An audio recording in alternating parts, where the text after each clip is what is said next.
আল্লাহর রহমতে আগামী 12 তারিখ বাংলাদেশে ধানের শীষের একটা ভূমিধস বিজয় হবে ইনশাআল্লাহ।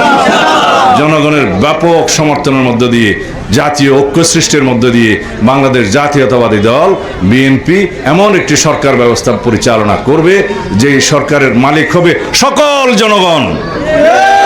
এই দেশের রাষ্ট্রের মালিকানা জনগণ ফেরত পাবে সেই 12 তারিখের নির্বাচনের মধ্য দিয়ে। আর ভোট আপনি দিবেন, যাকে খুশি তাকে দিবেন, আপনার পছন্দ অনুযায়ী প্রার্থীকে দিবেন, গণতন্ত্রকে শক্তিশালী করবেন।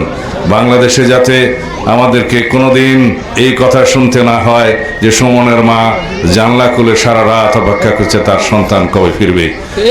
কোনো মাকে যেন তার সন্তান হারানোর বেদনা অনুভব করতে না হয় ভবিষ্যতে। যারা গণতন্ত্রের দাবিতে সংগ্রাম করেছে তাদেরকে মর্যাদাবান করতে হবে।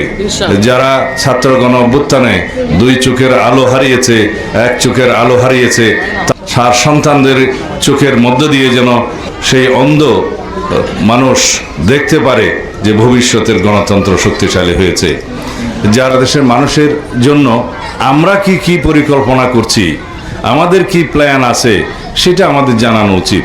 যদি জনগণ মনে করে যে বিএনপির কর্মসূচি, বিএনপির পরিকল্পনা এবং বিএনপির রাষ্ট্র বিনির্মাণের যে সমস্ত চিন্তা ভাবনা, রাষ্ট্র ভাবনা, রাষ্ট্র চিন্তা, সেগুলো যদি জনগণ গ্রহণ করে তাহলে বিএনপিকে জনগণ ভোট দেবে।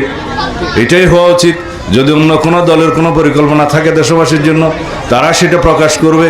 যদি তাদের সেটা ভালো লাগে তাহলে তাদেরকে জনগণ সমর্থন করবে। এটাই গণতন্ত্রের নিয়ম এবং গণতন্ত্রের সৌন্দর্য। তা না বলে মরলে পরে জান্নাত পাবে এই কথা বলে বলে যদি কেউ ধোঁকাবাজি করে, আপনারা সাবধান থাকবেন।